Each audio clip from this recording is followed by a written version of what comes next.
नमस्कार दोस्तों, स्वागत है आप सबों का हमारे channel Madhur voice of story में। आज हम सुनेंगे एक गरीब लड़की की दर्द भरी कहानी। एक गांव में एक साहूकार परिवार के साथ रहता था। परिवार में उसकी पत्नी, एक बेटी और एक बेटा था। शानदार बंगला, नौकर चाकर, गाड़ियाँ और सब शानो शौकत का संबंध था उसके पास। गरीब लोगों को बहुत ज़्यादा सूद यानी ब्याज पर कर्जा देना उसका धंधा था।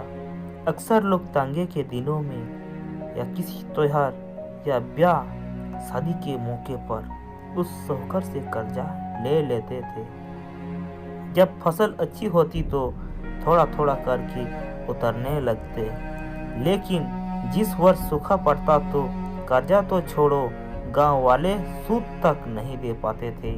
इसी का फायदा उठा वो साहूकार उनकी जमीनों पर कब्जा कर लेता, कब्जा कर उन्हें बेच देता और खूब पैसा कमाता। इस धंधे में उसका बेटा भी उसकी मदद करता। दोनों बाप बेटा हर समय किसी न किसी गरीब की जमीन हड़पने की योजना ही बनाते रहते। एक दिन शहर से आए एक व्यापारी आया और साहूकार से गांव में जमीन खरीदने की इच्छा बताई। साहूकार की खुशी का ठिकाना न रहा। घर बैठे बिठाए जमीनों का ग्राहक मिल गया। साहूकार ने उस व्यापारी को बहुत सी जमीन दिखाई जो उसने कर्जे के बदले गांव वालों से हथिया ली थी, लेकिन उस व्यापारी को कोई भी जमीन पसंद ना आई। गांव में घूमते हुए व्यापारी को एक जमीन का टुकड़ा पसंद आया। उसने साहूकार से उस जमीन के बारे में पूछा तो साहूकार सोच में डूब गया। असल में वो जमीन तो एक बिन माँ बाप की लड़की की थी जो वहाँ पर रहती थी।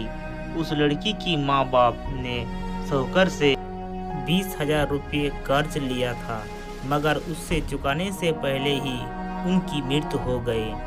बेसहारा लड़की के हालत देख गांव की पंचायत ने साहूकार से उस जमीन पर कब्जा न करने को कहा। भला पंचायत की बात कैसे टल सकता था साहूकार, मगर दिल में हमेशा ही उस जमीन पर कब्जा करने की बात सोचता रहता था।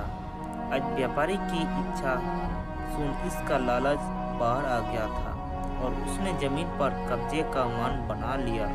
कर्जे के सारे कागज ले वो उस जमीन के घर पहुंचा और कर्जा वापस करने की बात कही।